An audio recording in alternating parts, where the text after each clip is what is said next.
Class 8 science की नई पाठ्य पुस्तक है जिज्ञासा, जिसमें अध्याय तीसरा है स्वास्थ्य एक अमूल्य निधि। हम इस चैप्टर के सारे अभ्यास के प्रश्न जो है इस वीडियो में हल करेंगे। जिज्ञासा बनाए रखें। देखिए, हमें इसमें टोटल जो सवाल हैं, टोटल हमें हल करने हैं 11 सवाल हैं। ठीक, आइए शुरू करते हैं। पहला सवाल, चित्रों में दर्शाए गए रोगों को संचरणीय और असंचरणीय रोगों के रूप में समूहित कीजिए, यानी हमें अलग अलग बांटना है। यहाँ पे पहला जो है, देखिए रोगों के प्रकार, एक है संचरणीय, दूसरा है असंचरणीय। देखिए, इसका आंसर करने से पहले थोड़ा इसके बारे में समझ लेते हैं। देखिए, बीमारियों को दो कैटेगरी में बांटा गया है। पहला है संचरणीय, दूसरा है असंचरणीय। संचरणीय का मतलब है कि ऐसी बीमारियां जो रोगाणुओं के कारण होती हैं। ठीक, तो रोगों को संक्रामक रोग भी इसको बोलते हैं। ये एक व्यक्ति और दूसरे व्यक्ति में, यानी एक व्यक्ति से दूसरे व्यक्ति में संचरित यानी फैल सकता है।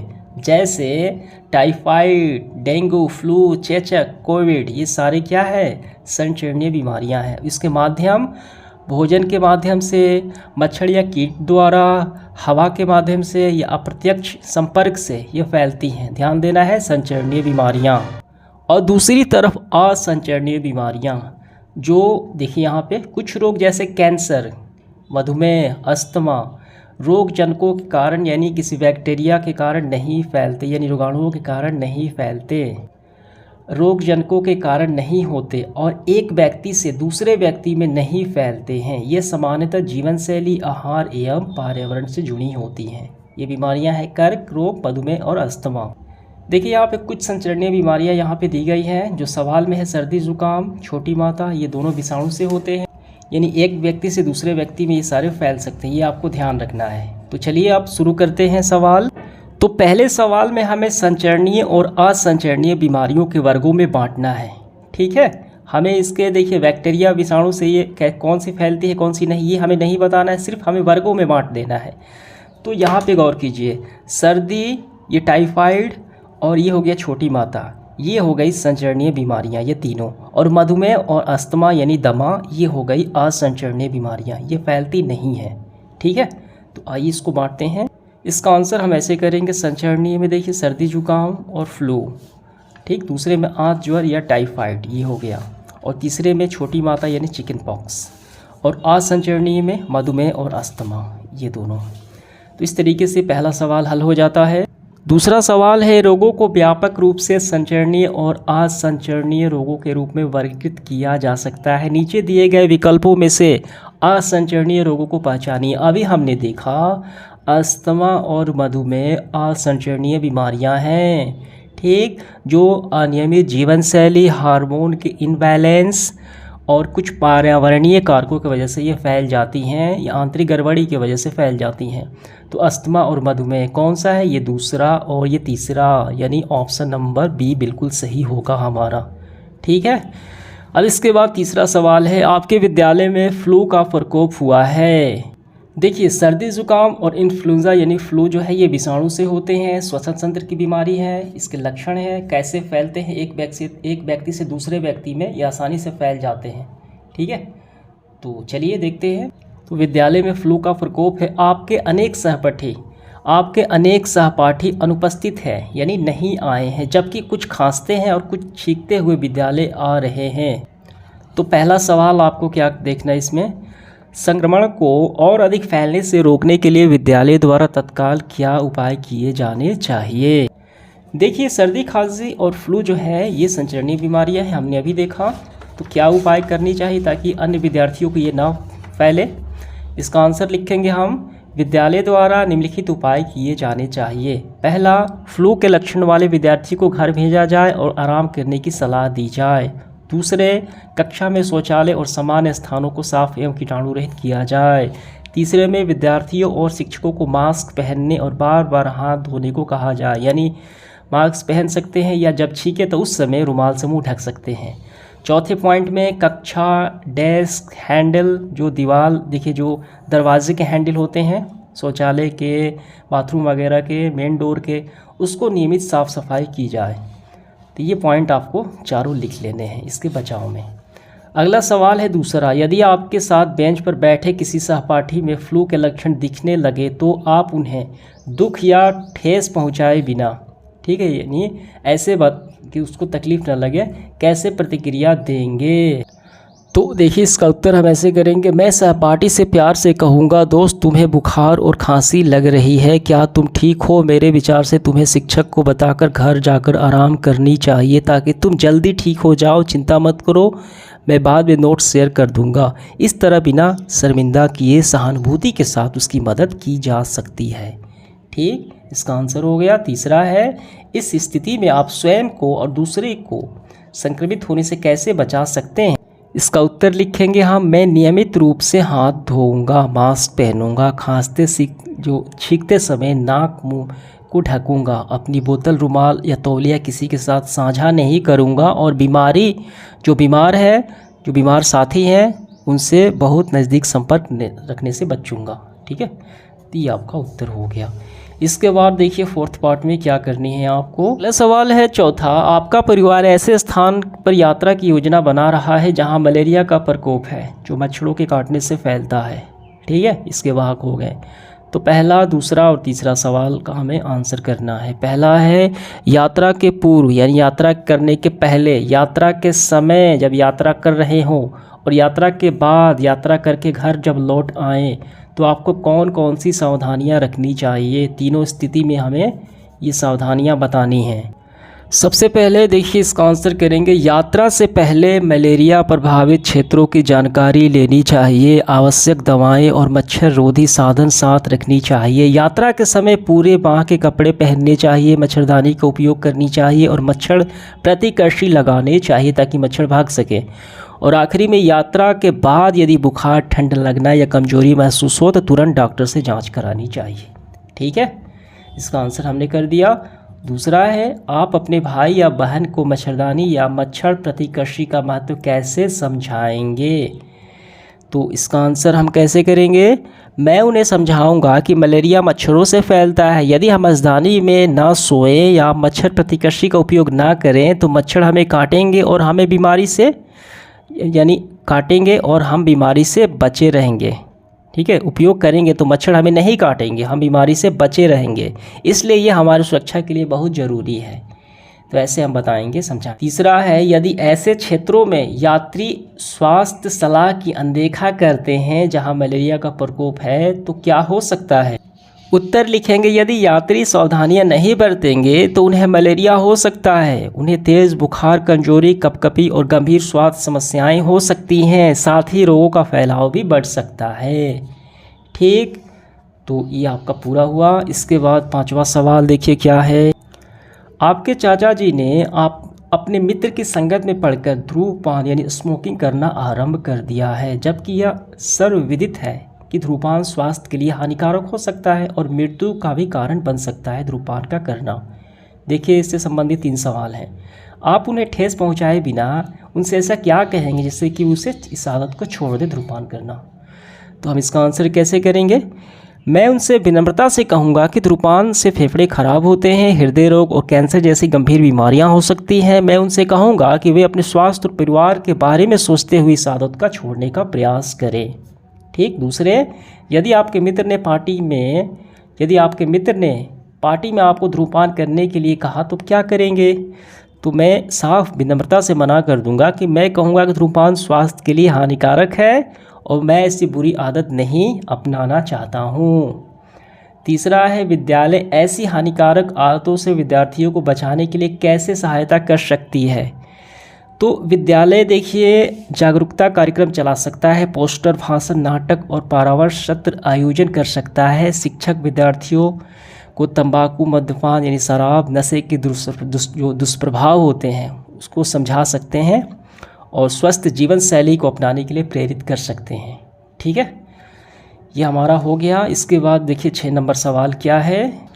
6 नंबर सवाल है, सानिया अपनी सखी यानी दोस्त सानिया और विनीता बातें करती है। देखिए, सानिया बोलती है विनीता से, प्रतिजैविक यानी एंटीबायोटिक जो होता है जीवाणुओं को ख़त्म करने, जीवाणुओं को रोकने के लिए जो डॉक्टर द्वारा दी जाती है, प्रतिजैविक औषधियाँ एंटीबायोटिक किसी भी संक्रमण को ठीक कर सकती हैं। इसलिए हमें रोगों की चिंता नहीं करनी चाहिए। क्या ये स्टेटमेंट जो सानिया ने विनीता से कहा सही है? बिल्कुल गलत है। ठीक है, प्रतिजैविक विषाणु जनित बीमारियों को ठीक नहीं कर सकती हैं, ठीक, सब पे काम नहीं कर सकती हैं। विनीता ऐसे कौन कौन से प्रश्न पूछ सकती है जिससे कि सानिया समझ सके उसका कथन गलत है? तो विनीता कौन से उस ये प्रश्न सानिया से पूछ सकती है, ताकि उसने कहा है कि प्रतिजैविक लगाने से हर तरह की बीमारियां ठीक हो सकती है, तो वही हमें प्रश्न यहाँ पे बताने हैं। देखिए इसका उत्तर हम ऐसे करेंगे, विनीता सानिया से ये प्रश्न पूछ सकती है। 5 सवाल है, क्या प्रतिजैविक औषधियाँ विषाणु जनित रोगों पर असर करेंगी, जैसे कैंसर रोग, फ्लू, ठीक है, ऐसे चिकन पॉक्स हो गया, तो इस पर असर नहीं करेंगी। दूसरे, क्या सर्दी खांसी और फ्लू जैसे वायरल संक्रमक में एंटीबायोटिक काम कर सकती हैं? नहीं करेंगी। क्या बिना डॉक्टर के सलाह के एंटीबायोटिक लेना सही है? चौथे में, क्या एंटीबायोटिक गलत उपयोग प्रतिजैविक प्रतिरोध पैदा कर सकता है? और पाँचवें में, यदि हर संक्रमण में एंटीबायोटिक ली जाए तो क्या भविष्य की दवाएं असर करना बंद नहीं कर सकती? बिल्कुल कर सकती हैं। अनावश्यक रूप से लेने से वो हमारे शरीर में काम करना बंद कर देंगी। तो ये सवाल 5 पूछ सकती हैं। इसके बाद है 7 नंबर सवाल, निम्नलिखित तालिका में से 1 वर्ष की अवधि में एक चिकित्सालय में अंकित किए गए डेंगू के मामले की संख्या जानकारी दी गई है। यहाँ पे देखिए महीने हैं और यहाँ पे जो डेंगू के मामले हैं। जनवरी में 10 मामले, फरवरी में 12, इसी तरीके से देखिए दिसंबर तक है, दिसंबर में 20। ठीक, तो हमें क्या करना है, हमें एक दंड आलेख यानी ग्राफ पेपर पे दंड आलेख तैयार करना है। वाई अक्ष के मामलों की संख्या, ये जो मामलों की संख्या है वाई अक्ष पे इस साइड होगा और नीचे होगा माह यानी महीने को नीचे में रखना है। और इसके बाद यहाँ पे जो प्रश्न दिए गए हैं उसका आंसर करना है। तो चलिए सबसे पहले हम दंड आलेख तैयार करते हैं। देखिए हमने दंड आलेख तैयार कर दिया। सबसे पहले एक्स अक्ष में हमें रखना है महीने के, ठीक, और वाई अक्ष में उसकी संख्या, जो डेंगू की संख्या है मामले है वो, ठीक है। तो यहाँ पे देखिए सबसे पहले जनवरी में कितने हैं मामले, 10 है।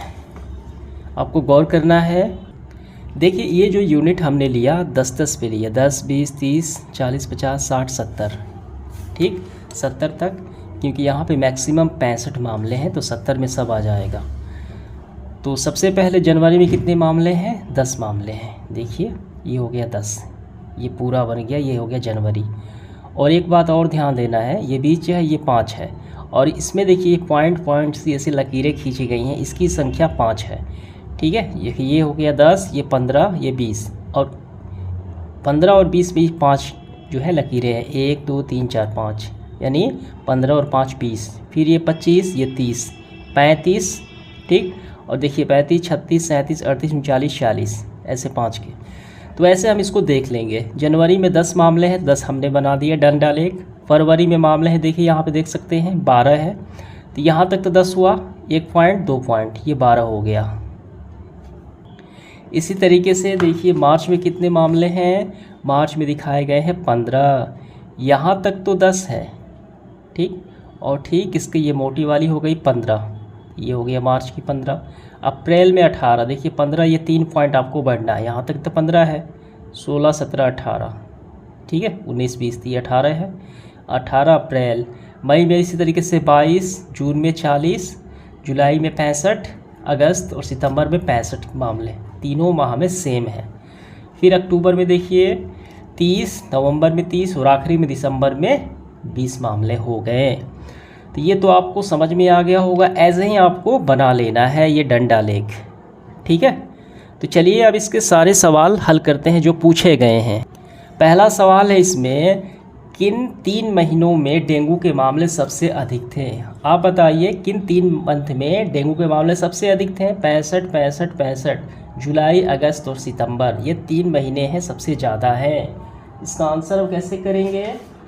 देखिए इसका आंसर हम ऐसे करेंगे, डेंगू के मामले जुलाई, अगस्त, सितंबर में सबसे अधिक थे। इन तीनों महीनों में 65 मामले दर्ज हैं, ठीक है।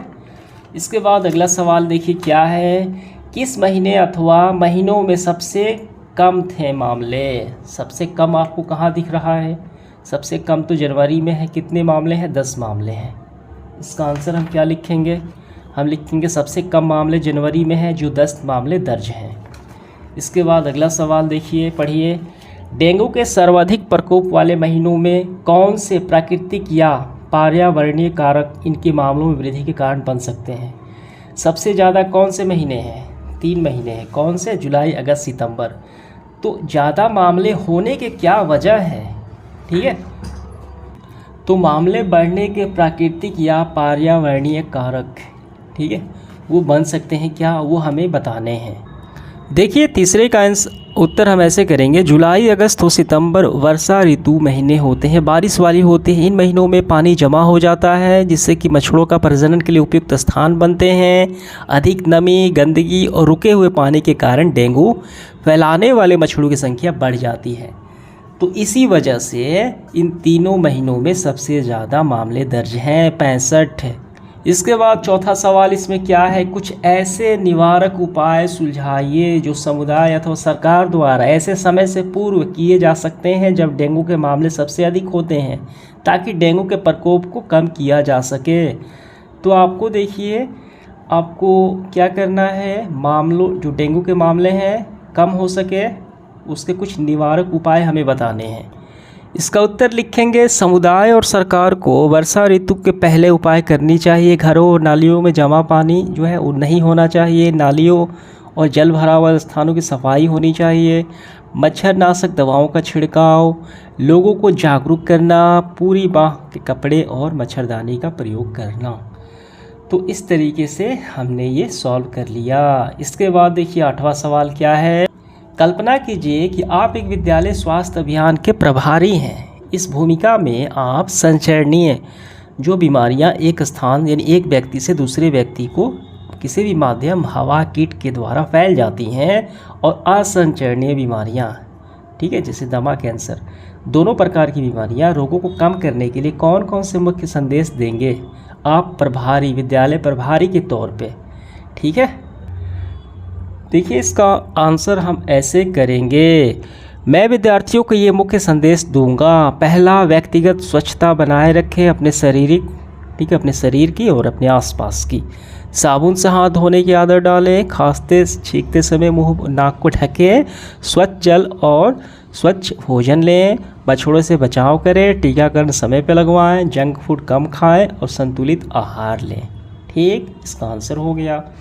9 नंबर है, यह सलाह दी जाती है कि वायरल संक्रमण जैसे सर्दी, खांसी और फ्लू में प्रतिजैविक औषधियाँ ना लें, यानी एंटीबायोटिक ना लें। क्या आप इस सलाह के संभावित कारण बता सकते हैं कि क्यों सलाह ये दी जाती है? उत्तर लिखेंगे हम, इस सलाह इसलिए दी जाती है कि प्रतिजैविक औषधियाँ केवल जीवाणुओं पर प्रभावी होती हैं, विषाणुओं पर नहीं। ठीक, जैसे कि सर्दी, खांसी, फ्लू ये विषाणु से होते हैं।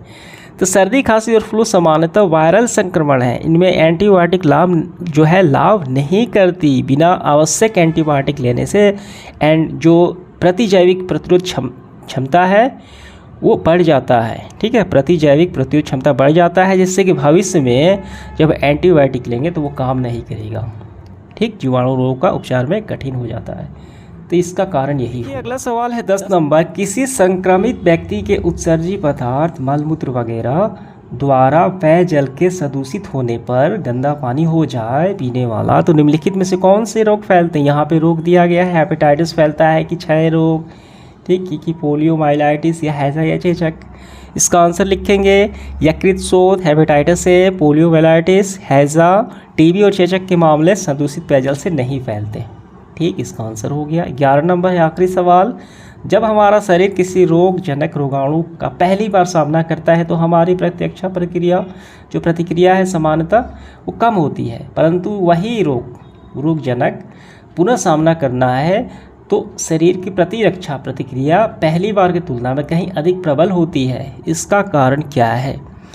देखिए, इसका कारण ये है कि पहली बार जब रोगजनक शरीर में आने पर हमारी प्रतिरक्षा जो प्रणाली है उसे पहचानना और उसके विरुद्ध लड़ना सीखती है, लेकिन वो दूसरी बार आने पर वो उससे लड़ना सीख जाती है, स्मृति विकसित हो जाती है। ठीक, जब वही रोगजनक दोबारा शरीर में प्रवेश करता है तो प्रतिरक्षा प्रणाली उसे तुरंत पहचान लेती है और अधिक तेजी और प्रबल प्रतिक्रिया करती है। यही कारण है कि दूसरी बार सबसे अधिक प्रभावी ढंग से लड़ता है और हम स्वस्थ हो जाते हैं। तो इस क्वेश्चन के साथ हमारा सेशन समाप्त हुआ। धन्यवाद।